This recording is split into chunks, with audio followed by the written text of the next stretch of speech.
I was perfectly content with not posting any reaction or commentary videos until I was finished with my next video, but this news absolutely shakes the Tekken community. Today, Katsuhiro Harada announced that he will be leaving Bandai Namco after 30 years. He did it in a tweet. I won't be reading the entire thing, but I'll show it throughout the video and also a link in the description. But it's a pretty big surprise. Still, for many of his interviews and posts throughout Tekken 8, it was clear that he was readying himself and the community for his departure. I just recall a statement that he would like Tekken 9 to be his last Tekken game, so I thought we were still years out from this announcement. However, Harada felt that the 30th anniversary was the appropriate time to depart, and as he said in his post, retirements and passings of his longtime colleagues and close friends made him think about his time left and what he wants to do with his life in terms of creation.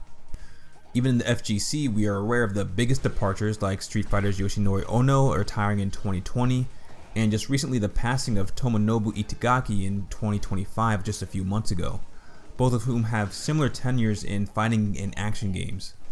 Also in his post, Harada said he'd gradually handed all of his roles and responsibilities over the past 5 years, and he's mentioned this before, but I think it's worth reiterating.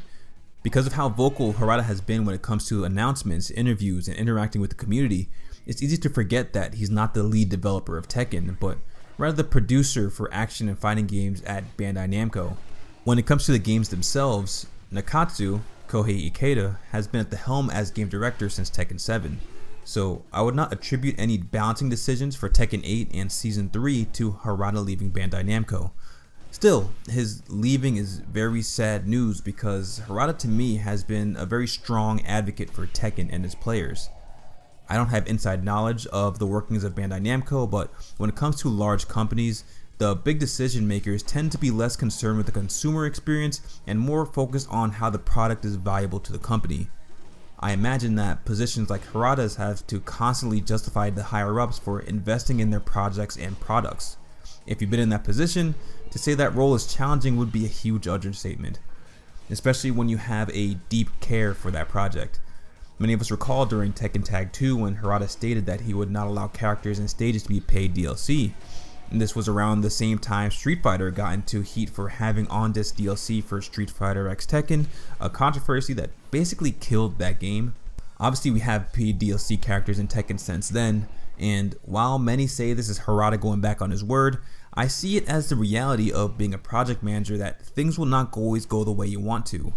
Everything has a cost, and that's why it's a constant fight to justify your decisions in financial terms, push back against directives from your bosses, and provide alternatives to those directives. To do that fight is exhausting and not for everybody. I remember Harada talking about how Bandai Namco reallocated the Soul Calibur team in the development for Soul Calibur and how he had to go out of his way to prevent the same thing happening to Tekken. If you haven't read this tweet from Harada in 2024, do yourself a favor and check it out in the description.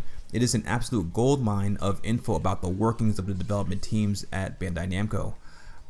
I also recall Harada talking about how surprised Bandai Namco was when learning about how much more budget Tekken 8 will need since it's the first with no arcade release of the mainline titles.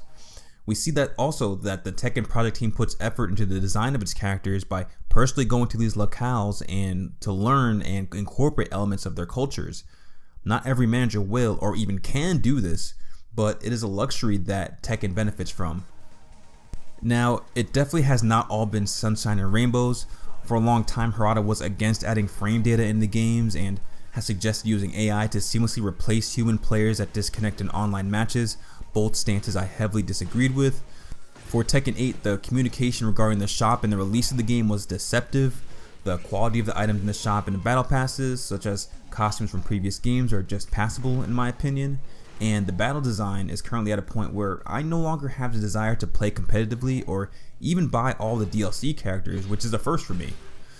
But looking at the landscape of high budget games or even just services in general, it's clear that many companies are more than willing to min-max their costs and prices at the detriment of the product. Tekken is far from the worst offender of this, but I truly believe that the Tekken project under Harada does at least care for the game and the players. Harada leaves a long history with Tekken, and throughout the years he has been a lightning rod for the praise of the games as well as the criticisms. and I don't think that anyone that doesn't care would do what he does. I mean, what other game director is making a DJ mix of their games and sharing it through SoundCloud and Twitter? Which I think is pretty good. I listened to the whole thing before outlining this video. Nice nostalgia trip for anyone that is wanting to listen. But who is to say if the next person will go through the same lengths as Harada, engaging with the community, going to events, collaborating with other developers, and securing the resources to make Tekken the best it could be. This is where I think the impact of Harada leaving will be most felt, not in the game balance, but the scope of Tekken games as a whole. While it may be due to the translation on the post, Harada said he'd be leaving Bandai Namco, not necessarily retiring. Time will tell what other projects he has planned, but whatever they may be, it seems like it'll be on his own terms. So this is definitely an end to an era. Harada came up through the Tekken games that were most impactful to my life. The OG voice for Yoshimitsu, which is still wild to me. Co-directed Tekken 3, Tekken 4, 5, 6, 7, conceptualized the Tekken tag games, which became fan favorites as well.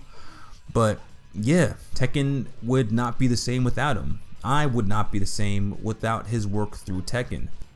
I think about me and my cousins cramming into the upstairs bedroom of my aunt's house to play Tekken 3 around 97, 98. I think about when I first started posting on YouTube over 13 years ago, trying to make a channel with my homeboy, uploading all my Tekken Tag 2 gameplay. I think about all the places I've been for events and tournaments, all the players and people I've met, just because of a video game I really liked playing. As you can see, I'm a relative nobody in this space, and even I have tons of memories with Tekken, so I know I'm not alone. Thank you, Harada, for your dedication to Tekken, a series that has been a huge part of my life. The King of Iron Fist Tournament. Enter the Tekken.